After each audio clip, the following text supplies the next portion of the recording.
जो और मैंने ये 8 साल हो गए अपना छोटी-छोटी लकड़ियाँ इकट्ठी करके कचरा कुंडी से लकड़ी उठाई, यहाँ से लकड़ी उठाई, वहाँ से उठा के तकरीबन 3 हफ्तों में मैंने ये घर तैयार किया। और जो मेरी दिल की ख्वाहिशें थी मैं अपने घर में ये लगाऊँगा, वो लगाऊँगा अपने ज़ाती घर में।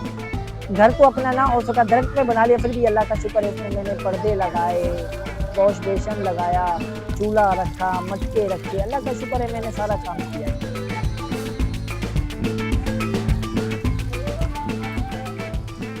मेरा नाम फरमान अली है और मैं ज़िला शिकारपुर का हूँ, तालका खानपुर, गाँव का नाम है मियाँ जोगोर। मैं यहाँ तकरीबन 8 साल से रह रहा हूँ इस दरख्त के ऊपर और अपना यहीं छोटे-मोटे काम कर गुज़ारा कर लेता हूँ।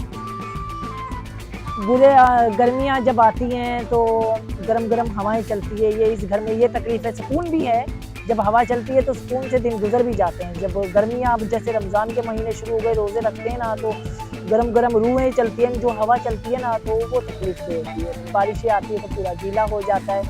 फिर धूप निकलने का इंतज़ार करता हूँ कब धूप निकले और कब मेरे बिस्तरे सूखें। बस इस तरह ही दुख-सुख से ज़िंदगी गुज़ार रहा हूँ मैं अपनी। मैं काम करता हूँ, गाड़ियाँ वग़ैरह इधर साफ़ करता हूँ, छोटे-मोटे लोगों के घरों के काम करता हूँ और वो काम करने के बाद नहा धो के मस्जिद में नहाने चला जाता हूँ, वॉशरूम वग़ैरह उतर जाता हूँ, वहाँ फिर जाके बस यहाँ पे आके सो जाता हूँ। बिजली का किया है, सामने एक घर है, उधर से मैंने बिजली ली हुई है। एक चार्जर में कितनी बिजली खर्च होती है। एक चार्जर लगाता हूँ, एक बल्ब लगाता हूँ, वो भी सेरी में जब रोज़ा वग़ैरह रखना होता है तब जलाता हूँ, नहीं तो 24 घंटे बंद ही रहता है। मोबाइल में तो चार्जिंग 1 घंटे के लिए हो जाती है, उसके बाद बस।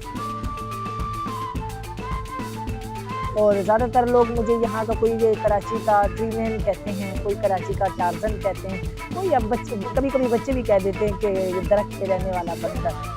बहुत सारी बातें करते हैं, खैर मुझे इन चीज़ों का बुरा नहीं लगता है।